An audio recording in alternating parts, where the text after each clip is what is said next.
Natural కాల్స్కి వెళ్ళాలని చెప్పి ఇక్కడ పాయింట్ చెరువు దగ్గర ఆపమని చెప్పగా ఎస్కార్ట్గా ఉన్నటువంటి స్టాఫ్ నా పాయింట్ చెరువు దగ్గర ఆపారు.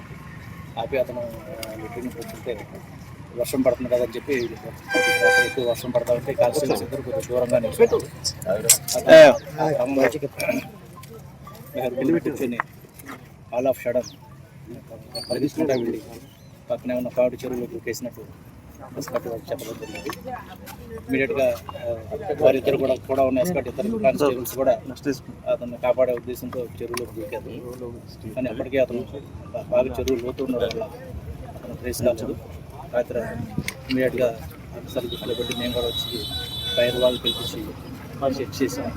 చెరువు పెద్దగా ఉండడం బాగా లోతు ఉండడం వల్ల ట్రేస్ కాలేదు. ఇప్పుడు మళ్ళీ గజెత్తుగాళ్ళు పిలిపించి చెరువు అంతా కూడా నెట్ వేసి ఎత్తిస్తే ఇప్పుడే నారాయణరావు నెట్లో ఎత్తేసేయండి. బహుశా అతను చేసిన పనికి అతను ఆత్మహత్య చేసుకోవచ్చు లేదా యాక్సిడెంటల్గా చెరువులో పడిపోయి ఉండొచ్చని భావిస్తున్నాం. దాన్ని పోస్ట్ మార్టం బాడీని పంపించి డెత్ ఏమైందో దాని మీద ఎంక్వైరీ చేస్తాం. నేచురల్ కాల్స్కి వెళ్ళాలని చెప్పి ఇక్కడ పాయింట్ చెరువు దగ్గర ఆపమని చెప్పగా ఎస్కార్ట్గా ఉన్నటువంటి స్టాఫ్ నా పాయింట్ చెరువు దగ్గర ఆపారు. ఆపి అతను లెట్రిన్ కూర్చుంటే వర్షం పడుతుంది కదని చెప్పి ఎక్కువ వర్షం పడతా ఉంటే కాల్స్టేబుల్స్ ఇద్దరు కొంచెం దూరంగా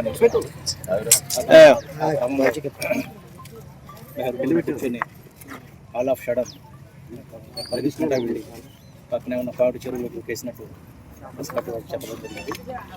ఇమీడియట్గా వారిద్దరు కూడా ఉన్న ఎస్కార్ట్ ఇద్దరు కానిస్టేబుల్స్ కూడా అతన్ని కాపాడే ఉద్దేశంతో చెరువులోకి దూకారు. కానీ అప్పటికే అతను బాగా చెరువు లోతు ఉండడం వల్ల అతను ట్రేస్ కాలేదు.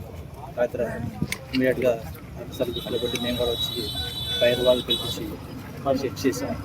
చెరువు పెద్దగా ఉండడం బాగా లోతు ఉండడం వల్ల ట్రేస్ కాలేదు. ఇప్పుడు మళ్ళీ గజెత్తుగాళ్ళు పిలిపించి చెరువు అంతా కూడా నెట్ వేసి ఎత్తిస్తే ఇప్పుడే నారాయణరావు నెట్లో ఎత్తేసేయండి.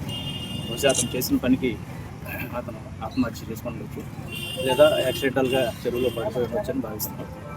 దాన్ని పోస్ట్ మార్టం బాడీని పంపించి డెత్ ఏమైందో దాని మీద ఎంక్వైరీ చేస్తాం.